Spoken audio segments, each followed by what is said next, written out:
There's a couple brand new gaming news stories we have to talk about today, starting with Sonic Frontiers getting some brand new comments from Sega CEO around the development decisions of this game, and by all accounts it should be great news for fans when we do finally see it released in 2022. Then the big talking point for today's video is a brand new game-breaking bug that has been discovered as part of the latest Nintendo Switch Online update, and we have to break down all the details and discuss hopefully when Nintendo will address and update this issue going forward.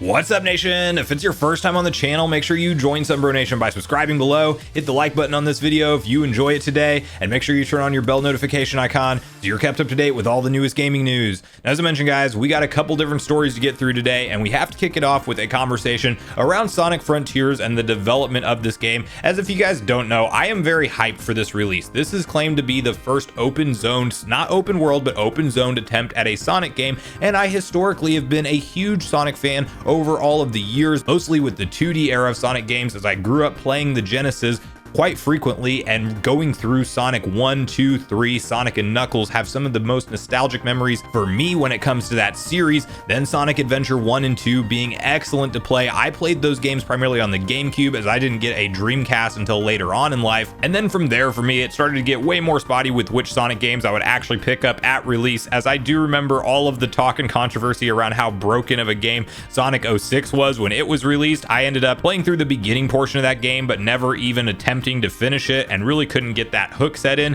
I did thoroughly enjoy Sonic Heroes, and then there is a Shadow the Hedgehog game that came out for GameCube that I also have some nostalgia for. Don't remember it all that well at this point because I only played it through it once, but there was definitely some quality 3D Sonic titles. But you can absolutely, and you have to factually state, that Sega somewhat lost their way with Sonic in the 3D era, and I definitely think there's a large portion of Sonic fans that, even if you grew up as a hardcore fan, nowadays you temper your expectations around new Sonic releases, and Frontiers is one of the first big kind of next step Sonic projects we've seen Sega make a big deal about in quite some time. And while we don't know very much about how the game is actually going to play, as we really just have cinematic trailers up to this point, we do know that it's going to be a very large project for Sega, and they are definitely making this a bigger deal than their typical 3D Sonic release. And the reason it is in the news today is that, of course, recently many different companies had their quarterly financial briefings, and a lot of Q&A session talk gets brought up and translated as time goes on, and we have Sega's direct CEO making some interesting comments around the development decisions with Sonic, which I think definitely put it on the right path. So to read through the exact details of what's been said here, let's quickly hop over to VGC and read through this article together.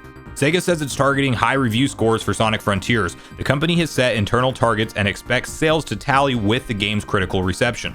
Set for release in holiday 2022 for Xbox Series X and S, Xbox One, PS5, PS4, Switch, and PC, the open world Frontiers is Sega's most ambitious Sonic title for some years. Asked during a recent analysis and investor Q&A session about its quality targets for the game and if it had target scores for review aggregation sites such as Metacritic, Sega Sammy CEO Haruki Satomi and CFO Koichi Fukazawa confirmed that is the case. We have set internal targets as the correlation between the scores of external evaluation organization and sales is high in Europe and North America, they said. If the game gets a high score, it can become a must-buy game and possibly generate synergy with sales, so we are currently working hard to improve the quality of the game towards its sales for the holiday season.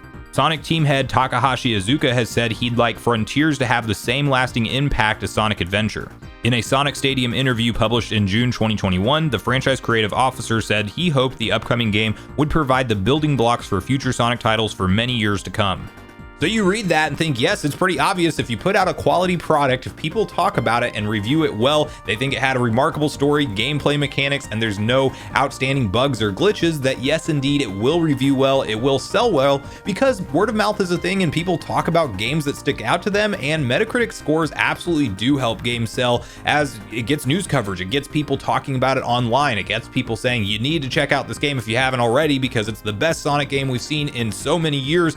So that is what Sega needs to do here, and it's kind of funny to me that it sounds like this was like their light bulb moment, that yeah, you know what, we do need to aim for higher review scores with this one, and we do need to make sure that everything is top-notch quality, because unfortunately Sega's track record is anything but consistent with quality 3D Sonic iterations, as they've just had a lot of missteps and bumpy roads and bumpy releases over the course of time. So I am definitely happy to see them slow down with Sonic Frontiers, acknowledge that they need to put in all the work that needs to go into this title to get it up high on the Metacritic score, to get people talking talking about it and to get Sonic fans reinvested in this new direction for 3D Sonic games, because you have a large fan base out there already. A lot of them have just lost faith over the years with a lot of less than desirable releases and really just some broken games. Even Sonic Colors Ultimate, when it launched, which was just a remaster and re-release of a Wii classic, launched in a very broken state. It was clearly rushed, and Sonic Frontiers originally was scheduled for a 2021 release. Then they decided to move it a full year back to the end of 2022, and those kind of decisions are commendable, because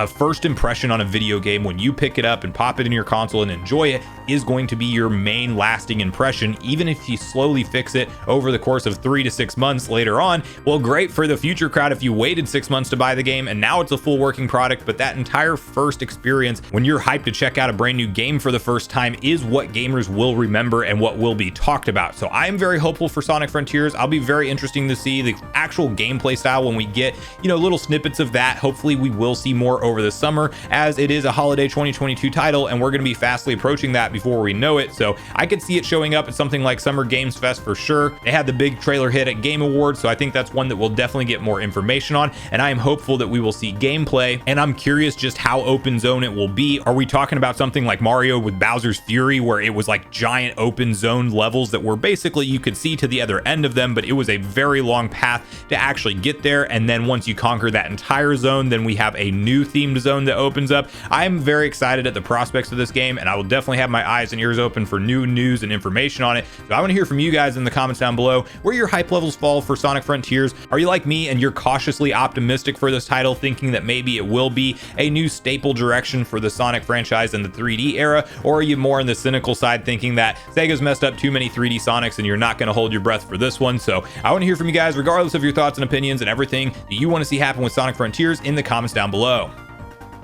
Now, the other story we're talking about today is one that we've never talked about before on the channel, and that is Nintendo Switch Online. Obviously, I'm joking. Yes, we talk about the service a lot. It's really become one of Nintendo's most ongoing moving topics, because they're constantly updating it and changing it. And there's also a lot of fans that are both interested and then also upset with price point and still not seeing the value at this point. I've definitely changed my tune over time. You guys know that if you've been around on the channel. I was highly critical of the service when it first launched. Since incremental updates have hit the service and we have more of a clear roadmap on what to expect, being one N64 game per month and then just every other month or random batch updates of Sega Genesis games, I've become softer on the price, especially considering we're getting Splatoon DLC, Mario Kart DLC, and Animal Crossing DLC all as part of the expansion pack. And while generally I have been a much bigger fan of the service more recently, there is unfortunately a brand new game-breaking bug that did indeed get uncovered with this last round of updates that hit, being for Kirby 64 and the Crystal Shards. And to highlight exactly what was found and break down the details of what causes this issue, let's quickly hop over to Nintendo Everything, where they have the detailed article typed up.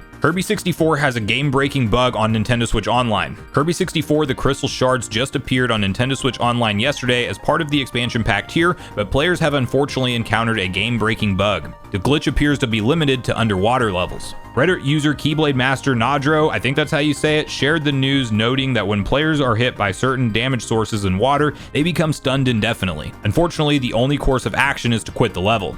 You can then see the direct Reddit post that says Kirby 64 has a game-breaking bug in underwater levels on NSO. Getting hit by certain damage sources underwater causes you to enter hit stun forever, and you need to quit the level to fix it. I don't remember this happening on original hardware. Then to continue the article, it's worth pointing out that the glitch is only appearing on the Nintendo Switch Online version. It does not occur in the original N64 release. There's no question that some of the N64 games have launched in a bit of a rough state. When the service first started up, players brought up a number of issues and complaints. The good news is that Nintendo has rolled out improvements over time. With Zelda Ocarina of Time, for instance, there have been visual fixes. A crash with Paper Mario has also been addressed. Now, I read this news and I immediately thought, well, there's a simple fix to actually not having this glitch happen to you, and that's you just have to simply get good enough not to get hit underwater. What are you doing taking damage in a game that has a health bar system? Clearly, everybody's supposed to be able to do no hit runs, no problem. So my advice to you, Nintendo fans, is to simply put in the work to make sure you never take damage in Kirby 64. Obviously, that is a joke. I definitely definitely think that Nintendo does need to fix this. It's one of those things, guys. This happens with initial rollouts. There was even a tweet directly referenced about Kirby 64 from Oatmeal Dome,